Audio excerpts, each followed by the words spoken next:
Global cinema అయిపోతుంది కదా sir, RRR కూడా అంత స్థాయికి తీసుకెళ్లారు. సో ఇలాంటి రోజుల్లో తెలుగు సినిమా ఒకప్పటికన్నా ఇప్పుడు ఇంకా ఎక్కువ మంది చూస్తున్నట్టే కదా సార్, అది మంచి విషయమే మన ఇండస్ట్రీకి.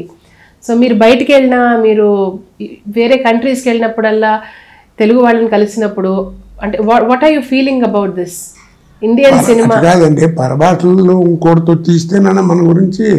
ఇప్పుడు నేను ఏ స్టేట్లోకి వెళ్ళినా కానీ నన్ను గుర్తుపడతారు. అవును, ప్రపంచంలో ఎక్కడికి వెళ్ళినా కానీ, ఎయిర్పోర్ట్లో దిగం కానీ ఎవడో ఒకడన్నా సరే ఏమంటే మీరు కోటగారు కదా అంటాడు ఎవడెవడు. అవును సార్, నాకంటే అవుతుంది మరి అది కాదండి. మన తెలుగులోనే తీయండి 10 సార్లు 10 భాషల్లోకి. మీకు నష్టం ఉంది. 700-800 కోట్లు పెట్టి ఒక సినిమా తీసే బదులు ఒకే సినిమా అందరిని పెట్టి ఎవరిని పెట్టి అది ఆ భాషలో తీయండి, అన్ని భాషలో డబ్ చేయండి. ఎవరు చేయలే. ఇల్లరికం అని ఒక సినిమా వచ్చింది మనకి, ఇల్లరికం 4 భాషల్లో డబ్ చేశారు, తీశారు. అది మొట్టమొదటి హిందీ, తర్వాత తెలుగు, తర్వాత మలయాళం, అలా తీశారు. ఈ మాట మీరు చెప్తున్నారు కాబట్టి ఇప్పుడు సెన్సేషన్ చేస్తున్న కల్కి సినిమా గురించి కూడా చెప్పండి సార్. నేను చూడలేదండి, చూడని దాని గురించి ఎందుకు మాట్లాడటం. వినటం గురించి మాత్రం ఏదో అంత సాలిడ్గా బాగుందని అందరూ ఏం చెప్పట్లేదు.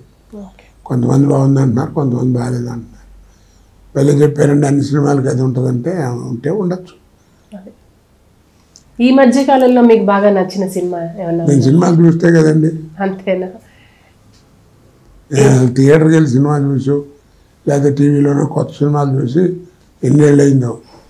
How do you prefer spending your time sir? Shoot మీకు లేనప్పుడు, బిజీగా లేనప్పుడు? అప్పుడు బిజీగా ఉన్నప్పుడు నాకేం తెలియలేదండి.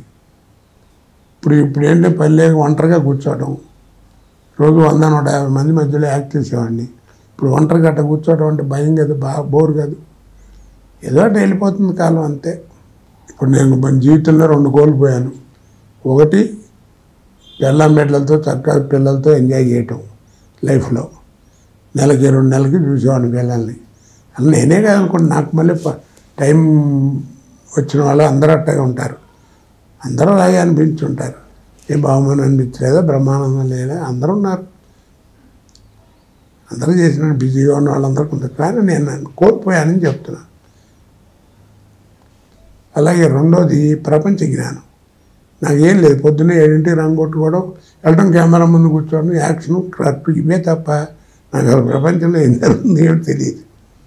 ఈరోజు మీరు నమ్మకపోండి, నాకు టెలిఫోన్ సెల్ ఫోన్ ఆపరేట్ చేయడం నాకు తెలియదు. ఫోన్ వస్తే మారుతాం, లేకపోతే ఒక కుర్రాడు మాట్లాడాల్సింది.